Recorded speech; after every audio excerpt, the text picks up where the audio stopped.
Dear viewers, কেমন আছেন আপনারা? সবাই নিশ্চয়ই ভালো আছেন এবং নিরাপদে আছেন। আজকে আমাদের আলোচ্য বিষয় হচ্ছে সাম্প্রতিক সময়ে হয়ে যাওয়া চাকরি পরীক্ষার প্রশ্নপত্র বিশ্লেষণ এবং ডাক বিভাগের একটা প্রশ্ন আমরা বিশ্লেষণ করব আজকে খুঁটিনাটি। তো অবশ্যই আপনারা প্রথম থেকে শেষ পর্যন্ত ভিডিওটা মনোযোগ সহকারে দেখবেন। দেখলে আমি আশা করি এখান থেকে আপনারা সামনের চাকরি পরীক্ষাগুলোতে বেশ কিছু অঙ্ক সরাসরি কমন পেয়ে যেতে পারেন। তো স্ক্রিনে শুরুতেই হচ্ছে একটা অঙ্ক আপনারা দেখেন, বলা হচ্ছে একটি খুঁটির 3/1 অংশ মাটির নিচে এবং 2/1 অংশ পানির নিচে থাকলে মোট কত অংশ মাটি ও পানির নিচে আছে। তো এই ধরনের অঙ্ক আপনারা দেখেছেন নিশ্চয়ই। তো অঙ্কটা একটু ভালো করে যদি আপনারা দেখেন তাহলে আপনারা বুঝতে পারবেন যে 3/1 অংশ মাটির নিচে আছে, হাফ অংশ পানির নিচে আছে।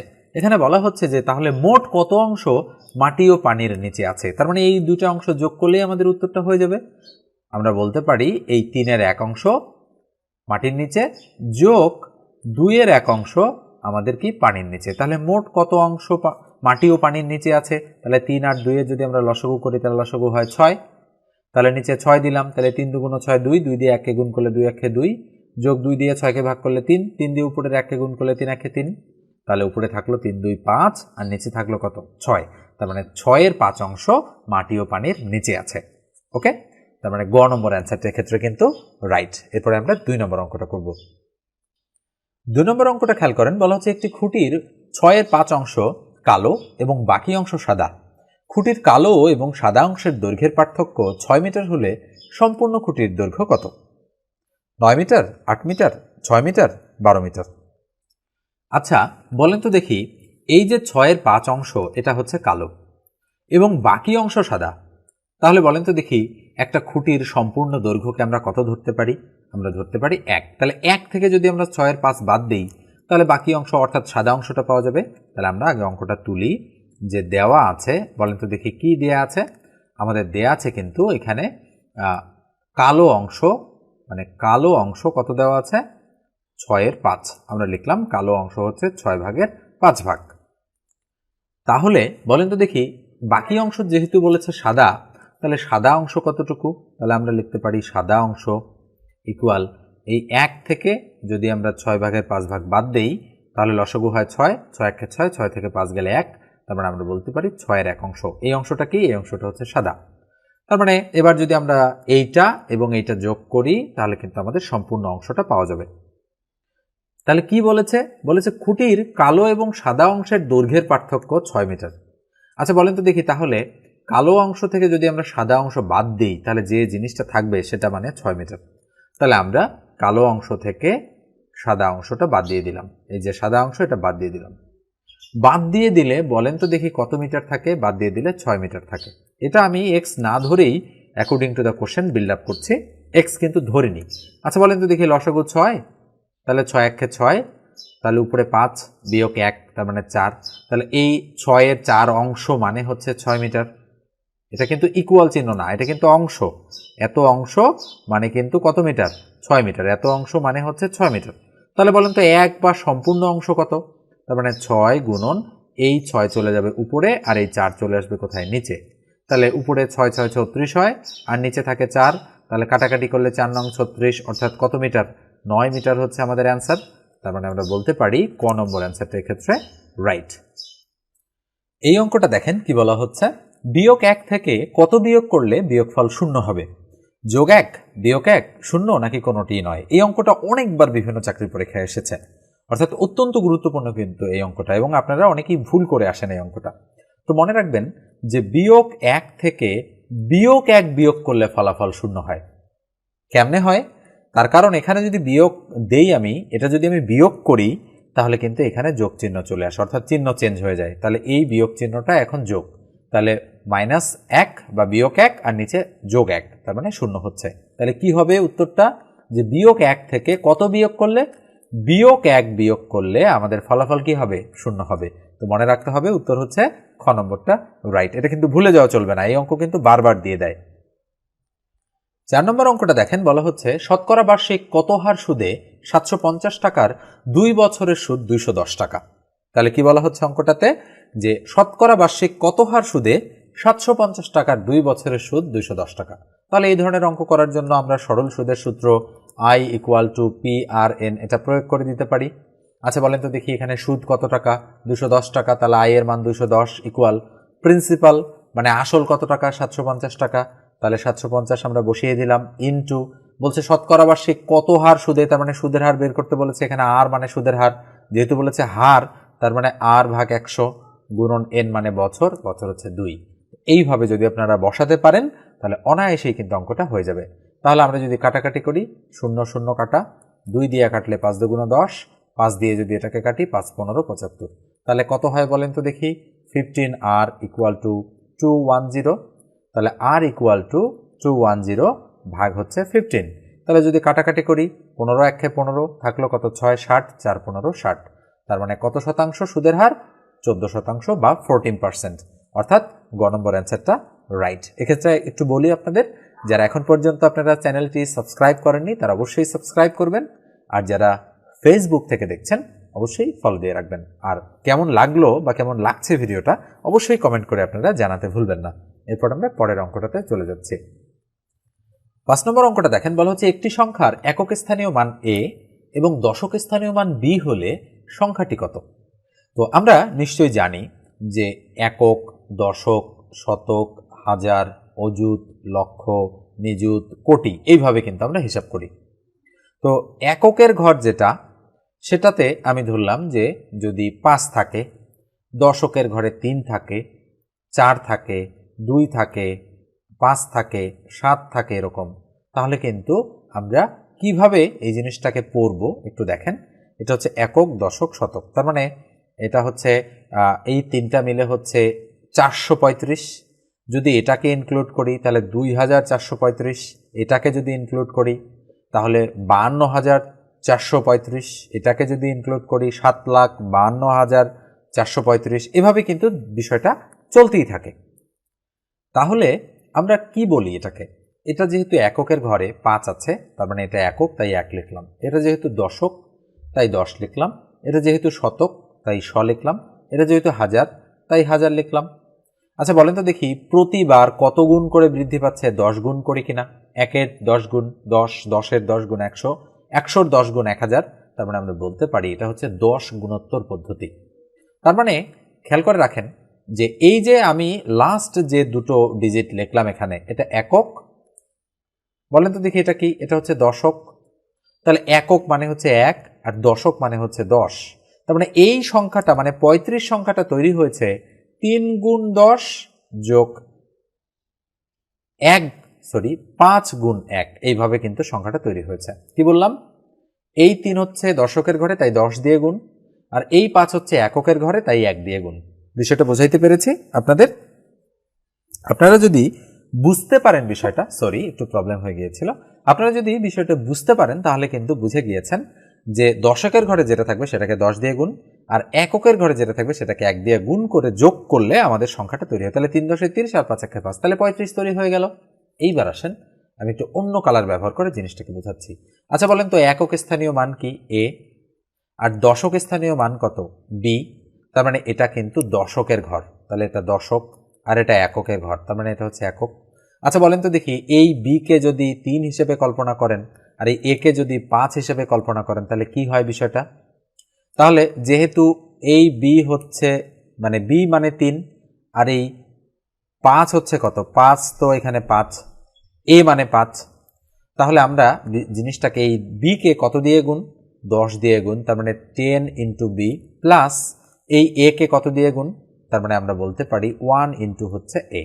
নিশ্চিতভাবেই বলা যায় এই প্রসেসটা মেনটেন করে। তাহলে 10b প্লাস এ থাকে, এটাকে যদি আমি ঘুরায় লিখি তাহলে এ প্লাস 10b হয়। নিশ্চয়ই আপনারা বুঝতে পেরেছেন বিষয়টা যে এ প্লাস 10b হচ্ছে আমাদের অ্যান্সার। তার মানে আমাদের অ্যান্সারটা কত বলে তো দেখি, এ প্লাস 10b গ নম্বরে রয়েছে, তাই গ নম্বর অ্যান্সারটা এক্ষেত্রে রাইট। দেখেন মূল বেসিক জিনিসটা যদি আপনারা বুঝতে না পারেন তাহলে অঙ্ক মুখস্থ করে কিন্তু কোনো লাভ হবে না আপনাদের। মাস্ট বি আপনাদের এই জিনিসটা সম্পর্কে ধারণা রাখতে হবে। এবার এই ধরনের অঙ্ক যাই আসুক না কেন আপনারা কিন্তু করতে পারবেন। যদি বলে শতকের অঙ্ক হচ্ছে সি বা শতকের স্থানীয় মান হচ্ছে সি, তাহলে আপনারা অঙ্কটা করতে পারবেন। যাই দেখ না কেন এখন আপনারা করতে পারবেন। তো এইভাবে যদি আপনারা বেসিক শিখতে চান আমার কাছে, প্লাস প্রত্যেকটা অঙ্ক ধরে ধরে শর্টকাট যদি শিখতে চান, তাহলে অবশ্যই আমার পেইড ব্যাচে আপনারা জয়েন করবেন। 016427027060 এই নাম্বারে যোগাযোগ করে এবং এই নাম্বারে আমার সাথে হোয়াটসঅ্যাপে আপনারা যোগাযোগ করবেন, বা যারা হোয়াটসঅ্যাপ ব্যবহার করেন না নর্মাল আমাকে কল করতে পারেন। ওকে, এবারে আমরা পরের অঙ্কটাতে চলে যাচ্ছি। 6 নম্বর অঙ্কটা দেখেন কি বলা হচ্ছে যে একটি ক্লাসে 640 জন ছাত্রছাত্রী আছে, যার মধ্যে 40% ছাত্র। সেই ক্লাসে ছাত্রীর সংখ্যা কত? 256, 384, 420 নাকি 486? তো কতজন ছাত্রছাত্রী আছে বলেন তো দেখি। আমরা বলতে পারি মোট ছাত্রছাত্রী 640 জন। তাহলে আমি একটু লিখি যে মোট ছাত্র ছাত্রী কতজন ইকুয়াল 640 জন। ঠিক আছে, এবার বলা হচ্ছে যে যার মধ্যে 40% ছাত্র, তাহলে আমরা লিখতে পারি সুতরাং ছাত্র আছে 640 এর 40%। তাহলে 40% মানে 40/100। তাহলে 0 0 0 0 কাটা, 4 4 16 6 হাতে 1, 4 6 24 আর 1 25। তাহলে 256 জন কি আছে? ছাত্র আছে। তাহলে কি বলেছে? ছাত্রীর সংখ্যা কত? তাহলে মোট ছাত্র 640 জন, এর থেকে যদি আমরা মোট ছাত্রছাত্রী 640 জন, এর থেকে যদি আমরা ছাত্র 256 জন বাদ দিয়ে দেই তাহলে ছাত্রী পাওয়া যাবে, তাই না? যেহেতু ছাত্রী চেয়েছে। তাহলে 6 আছে 10 মিলাতে 4 হাতে 1, 5 আর 1 6, 6 আছে 14 মিলাতে কত হবে? 8 হাতে কত? 1, 2 আর 1 3, 3 আছে 3 মিলাতে 3। তার মানে 384 জন কি আছে? ছাত্রীর সংখ্যা। তার মানে উত্তরটা খ নম্বর। এবার আমরা পরেরটাতে চলে যাচ্ছি। দেখেন, সাম্প্রতিক এই ধরনের প্রশ্নগুলো কিন্তু বেশি আসতে দেখা যাচ্ছে বিভিন্ন চাকরির পরীক্ষায়। টন, তারপরে কিলোগ্রাম, তারপরে মিলিয়ন, বিলিয়ন, এই ধরনের প্রশ্নগুলো কিন্তু সাম্প্রতিক সময়ে বেশি আসছে। তো 1 মেট্রিক টন মানে কত কেজি বা কত কিলোগ্রাম? কিলোগ্রাম মানে কি? কেজি। তাহলে কেতে কিলো, জিতে গ্রাম। তার মানে কত কেজি বলা হচ্ছে? 1 মেট্রিক টন। মনে রাখবেন 1 মেট্রিক টন মানে হচ্ছে 1000 কেজি। কত কেজি? 1000 কেজি মানে হচ্ছে কত? 1 মেট্রিক টন। বলা হচ্ছে 1 মেট্রিক টন 1000 কিলোগ্রাম বা 1000 কেজি। সঠিক উত্তর গ। আমি বারবার বলছি যেন আপনাদের মনে থাকে। এটা একটু খেয়াল করে দেখেন, বলা হচ্ছে কোন চতুর্ভুজের 4টি কোণ সমকোণ। তার মানে সমকোণ মানে কি? সমকোণ মানে কিন্তু 90 ডিগ্রি কোণ। তাহলে 90 ডিগ্রি কোণকে সমকোণ বলে। তাহলে সমকোণ তৈরি হয় ঠিক এইভাবে, অর্থাৎ এটা একটা সমকোণ, কেননা এটা 90 ডিগ্রি। আচ্ছা বলেন তো দেখি, এখানে রয়েছে রম্বস। রম্বস কি? রম্বস হচ্ছে এই রকম দেখতে রম্বস। তাহলে রম্বসের কোনো কোণই সমকোণ নয়, এটা হবে না। ট্রাপিজিয়াম কেমন দেখতে? নিশ্চয়ই আপনারা ট্রাপিজিয়াম চেনেন, এই যে এরকম দেখতে ট্রাপিজিয়াম। তো ট্রাপিজিয়ামের কোনো কোণই সমকোণ নয়, এটাও ক্রস। এবার বর্গক্ষেত্র, বর্গক্ষেত্র যার 4 বাহু সমান সেটাকে আমরা বলি বর্গক্ষেত্র, এবং এর প্রত্যেকটা কোণই কিন্তু সমকোণ। তাহলে আমরা বুঝতে পারতেছি যে বর্গক্ষেত্রের 4টা কোণই সমকোণ। কিন্তু সামান্তরিক কেমন? সামান্তরিক কিন্তু এরকম কোণাকুণি, এর কোনো কোণই কি নয়? সমকোণ নয়। তাই এটাও আমাদের উত্তর হবে না। তার মানে সঠিক উত্তর কি? গ। এবার আমরা 9 নম্বরটাতে চলে যাচ্ছি। খুবই সহজ একটা অঙ্ক এবং ছোট ক্লাসের অঙ্ক এগুলো। চাকরির পরীক্ষায়ও কিন্তু এই ধরনের অঙ্ক বারবার আসে। 5 অঙ্কের ক্ষুদ্রতম সংখ্যা কোনটি? তার মানে আমরা দেখতে পাচ্ছি যে 5 অঙ্কের সবচেয়ে ছোট সংখ্যা হচ্ছে একটা 1 দিয়ে 4টা শূন্য। আর যদি বলতো 5 অঙ্কের বৃহত্তম সংখ্যা কোনটা, তাহলে কিন্তু সঠিক উত্তর হতো এটা। তার মানে যেহেতু বলেছে ক্ষুদ্রতম সংখ্যা, তাই একটা 1 দিয়ে 4টা শূন্য, এটা হচ্ছে 5 অঙ্কের ক্ষুদ্রতম সংখ্যা। ঘ নম্বরটা রাইট। এবার আমরা পরেরটাতে চলে যাচ্ছি। 10 নম্বর অঙ্কটা দেখেন, বলা হচ্ছে কি, কি বলা হচ্ছে এখানে? বলা হচ্ছে 3, 5, 6 ও 8 এর লসাগু কত? 80, 16, 120, 140। তাহলে আমরা একটু লসাগু করি। 3, 5, 6, 8 এদের লসাগু তাহলে কত দিয়ে যায়? 2 দিয়ে। তাহলে 3, 5, 3 দুগুণ 6, 4 দুগুণ 8। এবার কত দিয়ে যায়? 3 দিয়ে। 3 একে 3, 5 5 থাকলো, 3 একে 3, 4 4 থাকলো। তাহলে 4 5 20, 3 20 60, 60 দুগুণ 120। তার মানে লসাগু কত? লসাগু হচ্ছে 120, অর্থাৎ গ নম্বর অ্যান্সারটা রাইট। এখানে একটু খেয়াল করে দেখেন, বলা হচ্ছে একটি সংখ্যার 3 গুণের সাথে দ্বিগুণ যোগ করলে 90 হয়, সংখ্যাটি কত? অসংখ্যবার আমি কিন্তু করে দিয়েছি এই অঙ্কটা। অর্থাৎ 2024 সালে যে পরীক্ষা অনুষ্ঠিত হচ্ছে বা হবে সামনের দিকে, সবগুলোতেই কিন্তু এই ধরনের অঙ্ক আসার চান্স খুবই বেশি। খুবই সহজ অঙ্ক কিন্তু আসে বারবার। যেহেতু বলেছে সংখ্যাটি কত, তাই আমরা ধরে নেব যে ধরি সংখ্যাটি হচ্ছে এক্স। তাহলে আমরা ধরলাম যে ধরি সংখ্যাটি এক্স। এবার আমরা প্রশ্ন মতে বিল্ড আপ করবো। তাহলে প্রশ্ন মতে আমরা কি করতে পারি, যে একটি সংখ্যার 3 গুণের সাথে, তার মানে এক্স এর 3 গুণের সাথে দ্বিগুণ যোগ করলে তাহলে দ্বিগুণ যোগ করলে যোগফল 90 হয়, তার মানে ইকুয়াল 90 হয়। বলেছে সংখ্যাটা কত, তাহলে বা 5x ইকুয়াল কত 90, তাহলে বা x ইকুয়াল কত, উপরে 90 তার নিচে 5, তাহলে কাটাকাটি করলে 5 18 90, তাহলে আমরা বলতে পারি সুতরাং x ইকুয়াল 18 বা 18। তার মানে সঠিক উত্তর কত, ক নম্বরটা রাইট। ওকে, এই হচ্ছে একটি সংখ্যার 3 গুণের সাথে দ্বিগুণ যোগ করলে 90 হয়, সংখ্যাটি কত। এবার যদি আমরা মেলাই তাহলে কি হবে বলেন তো দেখি। একটি সংখ্যা মানে সংখ্যাটা 18, তাহলে 18 এর 3 গুণের সাথে, তাহলে 3 18 54 এর দ্বিগুণ, তার মানে 18 দুগুণ 36, যদি আমরা যোগ করি তাহলে 90 হয় কিনা, তাহলে 36 আর 54 কত 90, তার মানে মিলে যাচ্ছে। এইভাবে আমরা কিন্তু করে ফেলতে পারি অপশন টেস্ট করেও। অঙ্কটা যদি আমরা এইভাবে নাও করি কিন্তু অপশনগুলো যদি আমরা টেস্ট করি তাহলে কিন্তু এটা মিলে যাবে। এবার আমরা 12 নম্বর অঙ্কে চলে যাচ্ছি। 12 নম্বরটা দেখেন, এটা জ্যামিতি সংক্রান্ত একটা প্রশ্ন। বলা হচ্ছে 253 ডিগ্রি কোণকে কি বলে, সূক্ষ্মকোণ, স্থূলকোণ, পূরক কোণ নাকি প্রবৃদ্ধ কোণ। আমরা জানি যে 253 ডিগ্রি কোণকে বলা হয় প্রবৃদ্ধ কোণ। এখানে অতিরিক্ত জানার কিছুই নাই, আমরা পূরক কোণ চিনি, সম্পূরক কোণ চিনি, প্রবৃদ্ধ কোণ চিনি। ওকে, তার মানে 253 ডিগ্রি কোণ হচ্ছে কি কোণ, আমাদের প্রবৃদ্ধ কোণ। এই প্রশ্নটা দেখেন, বলা হচ্ছে 1 হেক্টোমিটার কত মিটার। মনে রাখবেন 1 হেক্টোমিটার মানে হচ্ছে 100 মিটার। মনে থাকবে আপনাদের, 1 হেক্টোমিটার মানে হচ্ছে 100 মিটার। ঐকিক নিয়মের 14 নম্বর অঙ্কটা দেখেন, বলা হচ্ছে ক খ একটি কাজ 12 দিনে করতে পারে, ক একা কাজটি 20 দিনে করতে পারে, খ একা কাজটি কত দিনে করতে পারবে, 30, 25, 35 নাকি 40। খুবই সহজ অঙ্ক। এবং মনে রাখবেন যে ক খ একত্রে যেহেতু 12 দিনে করতে পারে, তার মানে আমরা 1/12 লিখব। আর ক একা 20 দিনে পারে, যেহেতু বলেছে খ একা কয় দিনে পারবে, তার মানে দুইজনের একত্রে কাজের পরিমাণ থেকে আমি যদি ক এর কাজটা বাদ দেই তাহলে খ এর কাজটা পাবো, তার মানে আমি 1/20 করে দিলাম। তো যেহেতু আমি প্রত্যেকটা সংখ্যাকে উপরে 1 নিয়েছি, তাই ফাইনালি যে উত্তরটা আসবে সেটা উত্তরকে আমরা উল্টালেই আমাদের অ্যান্সারটা পেয়ে যাব। তাহলে এবার 12 আর 20 এর লসাগু কত, 12 আর 20 লসাগু কত হবে, 2, 6 দুগুণ 12, 10 দুগুণ 20, আবার 2, 3 দুগুণ 6, 5 দুগুণ 10, তাহলে 3 5 15, 15 দুগুণ 30, 30 দুগুণ 60, তাহলে লসাগু হচ্ছে 60। তাহলে 5 12 60, 5 মাইনাস 3 20 60, তার মানে 3, তাহলে কত হচ্ছে এখানে, উপরে 2 তার নিচে 60। আমি বলেছি কি ফাইনালি উল্টাইতে হবে, তাহলে আমরা সুতরাং উল্টায় ফেলবো, উপরে 60 তার নিচে 2, কাটাকাটি করলে কত হয় 30। তার মানে খ একা কাজটি করতে পারবে কত দিনে, 30 দিনে। ওকে, এবার আমরা পরেরটাতে চলে যাচ্ছি। 15 নম্বর অঙ্কটা দেখেন, বলা হচ্ছে 9 0 7 8 এর গড় কত। গড় এর সূত্র কি, গড় বা অ্যাভারেজ ইকুয়াল আমরা বলতে পারি, গড়কে আমরা এভিজি দ্বারা প্রকাশ করি। গড় বা অ্যাভারেজ ইকুয়াল আমরা বলতে পারি নিচে হচ্ছে মোট সংখ্যা আর উপরে হচ্ছে সমষ্টি। তার মানে আমরা কি বলতে পারি, উপরে হচ্ছে সমষ্টি আর নিচে হচ্ছে কয়টা সংখ্যা সেটা। আমরা সূত্র লিখতে পারি summation x divided by n। তবে সূত্র আপনাদের জানার দরকার নেই, এখানে 4টা সংখ্যা আছে, এই 4টা সংখ্যা এখানে যোগ করব। যোগ করার পর বলেন তো দেখি কত দিয়ে ভাগ করব, 4 দিয়ে ভাগ করব। তাহলে 8 7 15, 15 আর 9 16 17 18 19 20 21 22 23 24, তাহলে উপরে হবে 24, তার নিচে কত 4।